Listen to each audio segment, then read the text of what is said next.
Noches. Dos preguntas.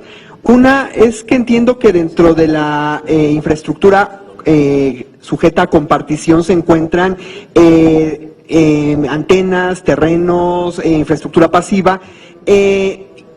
Incluso esto podría afectar o podría ser sujeto de compartición la infraestructura que de la que participa Televisa a través del grupo Iusacell, es decir, a través de su infraestructura que tiene Iusacell, dado que la gente Televisa tiene una participación de alrededor del 50%, superior al 50%, perdón, en Iusacell.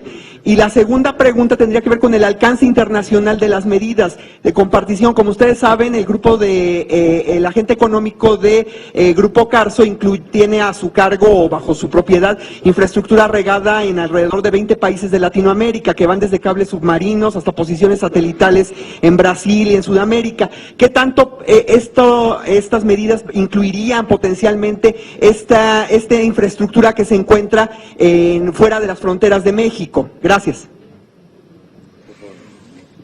Gracias. Sí, respecto a la primera pregunta, efectivamente estamos considerando de una manera indirecta, como parte del grupo Televisa, está GSF Holdings, que es la controladora de Iusacell. Las obligaciones de compartición de infraestructura pasiva se aplican a todo el grupo, pero están restringidas a infraestructura de radiodifusión. Eso quiere decir que nada más las subsidiarias filiales de Grupo Televisa, las que forman parte de su grupo económico, que tengan este tipo de infraestructura, se les van a aplicar las obligaciones. En este caso, pues como Iusacell no tiene infraestructura de radiodifusión, no se le aplicarían las obligaciones. Gracias. Respecto a la segunda pregunta, las medidas no podrían tener un impacto o un efecto extraterritorial, se limitan únicamente a la infraestructura pasiva en los Estados Unidos mexicanos. Muy bien. Luis Valedar, El País. Creo que ya lo habló la comisionada Estavillo, pero para que quede más claro, es decir, no vamos a ver a Televisa migrar sus contenidos exclusivos a Cablevisión y a Sky. Sí, Cablevisión, Sky, TVI, las cableras de Grupo Televisa son parte del agente económico preponderante y están sujetas a la misma obligación en relación de contenidos. Esto es muy importante porque los contenidos son fundamental en la posición competitiva del grupo económico. Ahora me gustaría aclarar también que esta prohibición de comprar en exclusividad es solamente sobre los contenidos relevantes, no es sobre contenidos de producción propia, nada más los que se adquieren a terceros y que sean relevantes. Esta lista de contenidos relevantes la publicará el Instituto, ¿no?, para dar certeza sobre estos contenidos. En otros países se toman medidas similares considerando la importancia que tienen ciertos contenidos en la posición competitiva de las empresas y también considerando el beneficio de las audiencias. Y estamos adoptando esta que es una práctica internacional para obtener estos dos tipos de objetivos. Preguntando un poquito en una de las medidas hacia el agente económico preponderante en materia de reducción, se señala que cuando alguno de estos canales de programación, señalando que si se van hacia televisión de paga, se ofrezca en alguna plataforma tecnológica distinta a la de la televisión radiodifundida, ¿no?, y sea así ofrecido, deberán de ofrecerlo o deberán de poder ofrecerlo a quien lo quiera adquirir, tanto en forma empaquetada como en forma individual, ¿no?, es decir, en forma desagregada, ¿no? El tema es, los contenidos es la herramienta con la que se compite en materia de radiodifusión.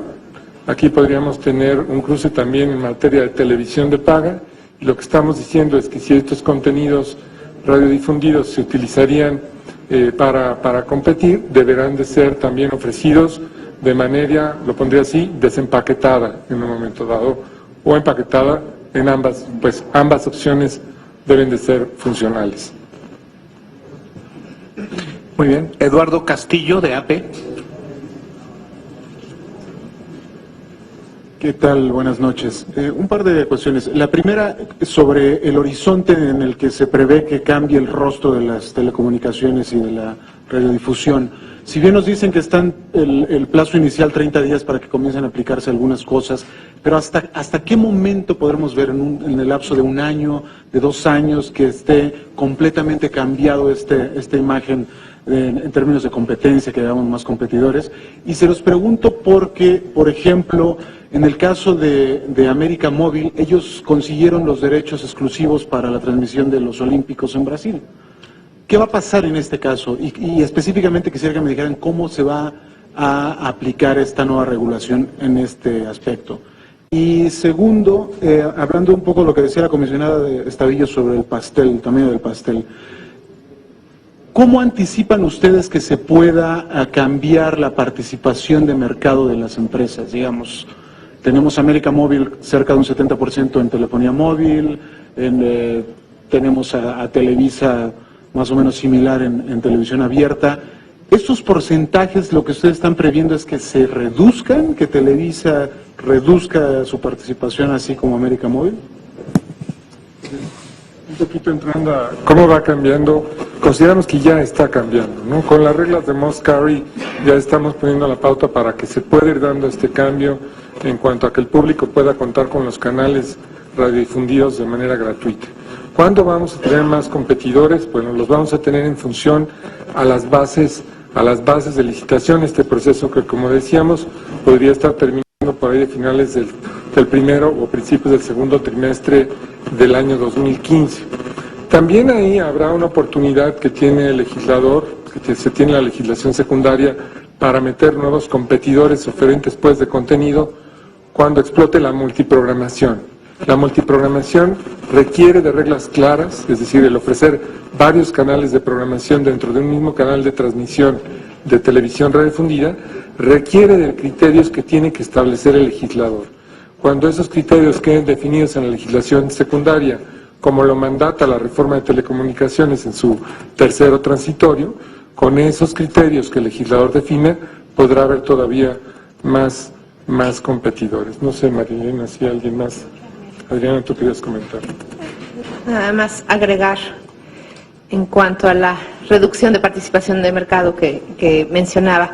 Este es un efecto producto de remover, de quitar barreras de entrada al mercado. Como sabemos, esta es una industria de altos costos fijos, difícilmente pueden replicarse las inversiones en una serie de insumos esenciales.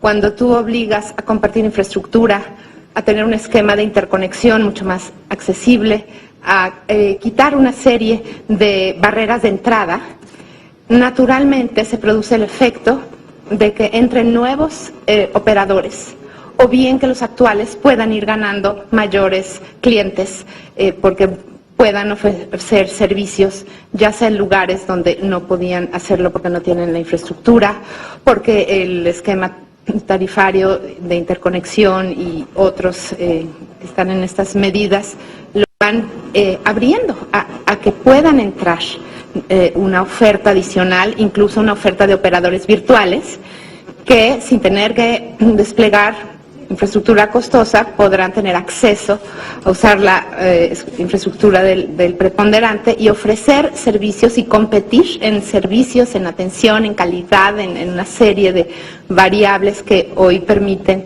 las tecnologías hacer. Y de esta manera, sí, Irán, eso no puede establecerse una fecha, pero la verdad es que todas estas medidas tienen un hilo conductor, están concatenadas para ir produciendo estos efectos. Y si las sumamos a otras medidas ya adoptadas también de eliminar barreras regulatorias nuestras y de revisar modelos de costos en interconexión y de licitar nuevas cadenas y de Must Carry y muchos otros temas que tenemos que atender en materia de propiedad cruzada, en materia de revisar toda la regulación actual y ver cuál podemos ir derogando para flexibilizar y promover la inversión. Y en ese sentido es como van variando las participaciones del mercado, pero no solo eso, también no olvidemos que hay millones de mexicanos que aún no cuentan con estos servicios. Queremos pensar que en buena medida, no en toda, muchos de esos millones de mexicanos sí pueden ser atendidos por el mercado.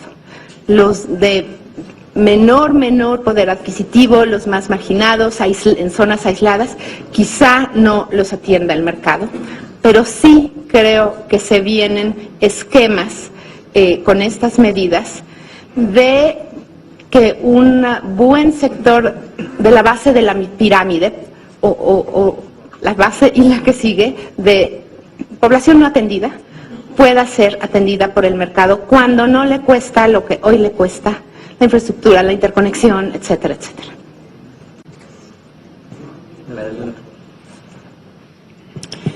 Y también para abundar sobre un plazo en el que queremos ver cambios, que eso se puede ver muy bien reflejado en la medida que estamos imponiendo para revisar los efectos en la competencia de todo este conjunto de medidas que se programó para dentro de 2 años. Las medidas, hay unas que son de muy sencilla aplicación, que podrán entrar muy rápido en funcionamiento, hay otras más complejas, que van a necesitar más tiempo de ajuste, ¿no?, para su aplicación. Pero si estamos poniendo este plazo es porque esperamos ver cambios sustantivos a los 2 años.